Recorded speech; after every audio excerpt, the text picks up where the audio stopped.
The blood moon has risen and evil is awakening. Mr. Bradley comes to the tavern to find Master Gregory. Bradley tells him that a girl is being held nearby in a church who seems to be possessed. Master Gregory says he no longer does otherworldly things. A man standing nearby reminds Gregory that he is a knight and then wears his honor. Bradley tries to explain to the man in the tavern not to mess with Master Gregory, but fails and Gregory cuts him in a couple of punches, even though the old man is quite drunk. That's straight up drunken fist. Master Gregory agrees, and he and Bradley arrive at the church with the necessary tools. Master Gregory leans over to the girl and asks her to reveal herself. He exorcises the evil spirit from the girl and it begins to fly through the air like pollen. Later it materializes into a woman who is clearly familiar with Master Gregory. She bewitches Bradley, but the old man prevents her from doing so as it fuels her powers. Soon she transforms into a dragon, and they cast a silver net over her, which they can hardly hold in their hands. The men throw her behind bars, only to find Bradley imprisoned along with the sorceress, and Master Gregory has no choice but to burn the cage with Malkin. Except that the woman doesn't die, she turns into a dragon and flies away, and the old man screams that he will find her and kill her. Young Tom runs through the woods and hunts animals, but his sister shows up and says he has to feed the pigs. He gets sick and asks his sister to call his mother, who calms her son down. Master Gregory comes up to their house and says he knows about the seventh son of the seventh son, who lives in the house. He examines the children, trying to find out who the seventh son is. Soon the young man rises from his seat and introduces himself, Thomas Ward. The father says he is strong, and they begin the bidding. Thomas explains to his mother that he has seen Master Gregory in his visions. The woman resists for a long time, but when she realizes that farewell to her son is inevitable, she blesses him and reminds him that there is great power hidden within him. She and the old man sail away from home. The woman asks to keep Thomas safe, but the old man says he cannot promise that. Malkin flies home and sees his sister, who has been burned by Master Gregory. She removes her mask and gets her face back. She then breathes life into the abandoned castle. Master Gregory and Thomas sail into town, and the old man sends the young man off to do some shopping while he himself goes to the tavern for a drink. Suddenly, he notices a girl in his charge. Everyone thinks she is a witch and leads her somewhere. The young man tricks and takes the girl with him, saying that he is Gregory's apprentice and that he will deal with her himself. But in return he asks to bring food that the old man asked him to buy. What a trickster! Thomas takes the girl and cuts the ropes on her arms. She says that she sees what is to come and asks the boy to close his eyes, after which she disappears. The girl turns out to be the daughter of Lizzie, Malkin's sister, and meets the witch when she returns home. Malkin goes out on the balcony and screams that the Queen of Darkness has returned, and a blood moon is about to set things right. Master Gregory and Thomas walk through the woods, and the young man asks the old man about his previous apprentices. Master Gregory tells of their purpose. They are witches. He also tells of a past apprentice who died in a battle with Malkin. Thomas loses consciousness from visions that include Malkin, and wakes up in a boat driven by Fang, their helper. They sail to the forge and arm themselves. The tapestry says of the 1,007th sons, but the old man says it is an old tapestry, and now they are gone. Of all the sons only they remain. Their training was supposed to last 10 years, but because of the imminent blood moon, they have about 1 week. Thomas does not understand how it is possible to do this in 1 week, but the old man does not explain anything to him. In the middle of the night, the young man hears a call for help. He grabs his sword and lantern and goes to the source of the sound. Thomas sees the armor, under which the skeleton is hiding. As he walks away from them, they come to life and attack the guy. He dodges every blow from the monster, but it comes and goes, nearly killing Thomas. Soon Master Gregory comes to his aid and deals with the pile of armor. The old man says that the young man is incapable of anything. He is not like the seventh son and gives him a beating, but at the end of the fight Thomas throws his sword nearly at Master Gregory's head and this makes him believe in the boy's strength. They begin their training and Master Gregory informs him of all the details of their uneasy life, but when it comes to Malkin, the old man says that the young man must leave her to him. A group of assassins are brought to the sorceress herself, but one of them looks at the woman for a moment and she kills him, after which she refuses all the other mercenaries. Alice tells her mother that she is afraid of Malkin, but her mother reassures her that when the blood moon comes, they will rule the world and they will not have to hide. Lizzie sends her daughter to keep an eye on the witch. She suddenly appears beside Thomas and when they touch, a blue spark flashes between them. The girl says it signifies that they will go hand in hand for life. They practically kiss, but are distracted by Fang's snoring. Alice tries to bend the boy to the dark side, but soon realizes herself that she belongs to neither side. At dawn, Master Gregory is summoned to the Inquisitor. He and Thomas are brought to the castle and the old man is given gold.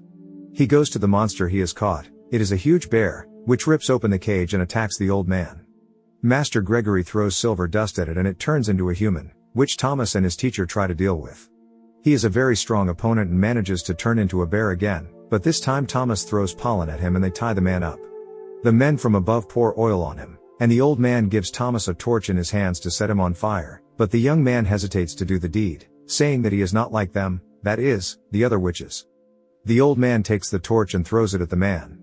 On his way out, Master Gregory gets the gold and scolds Thomas for not doing his duty, teaching him to kill witches rather than save them. Thomas stays, and the old man leaves in a horse-drawn carriage. Alice, who has been hiding all this time, approaches the boy and asks him how he is doing.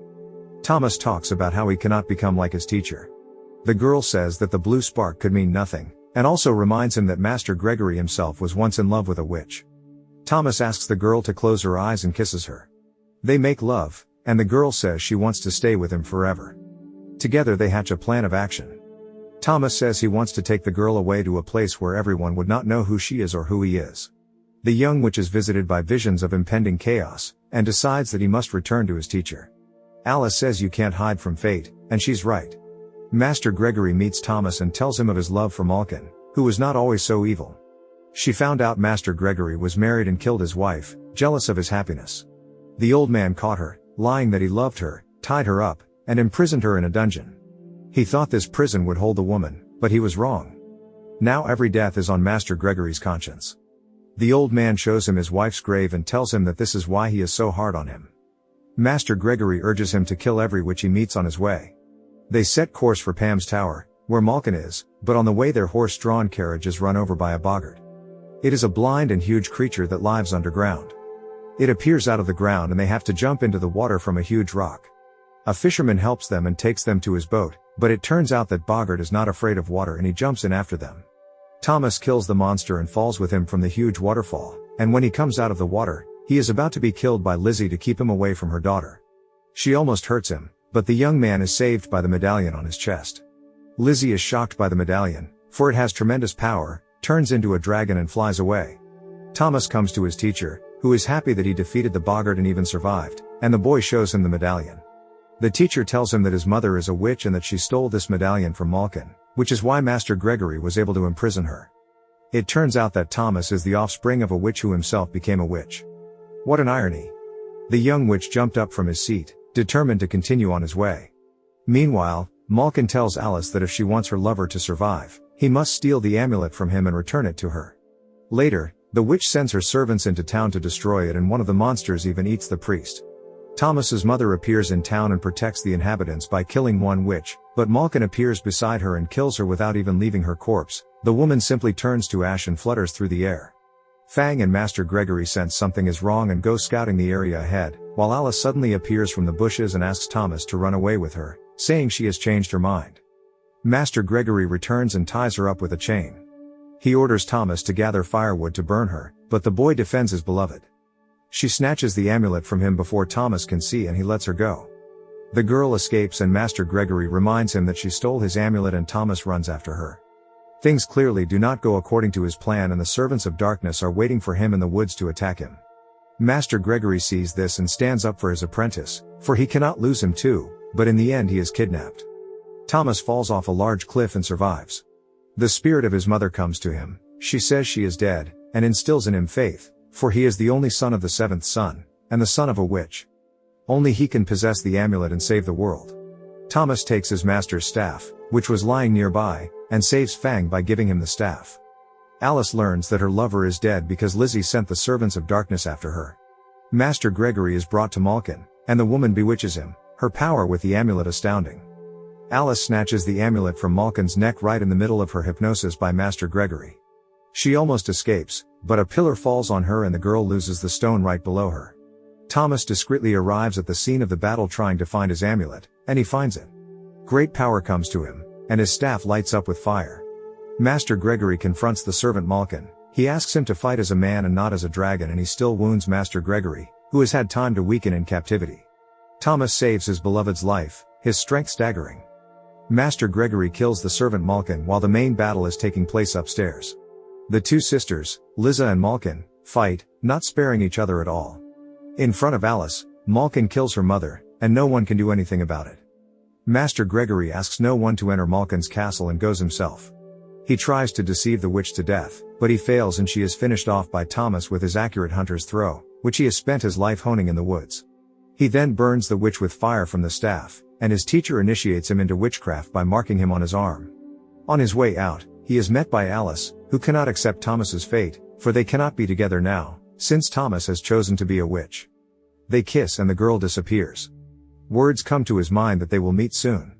Thomas learns that it is now his hut and Fang takes over for him, while Master Gregory himself goes on the road. Now he and Fang will hunt witches, for it is his fate to be the seventh son of a witch.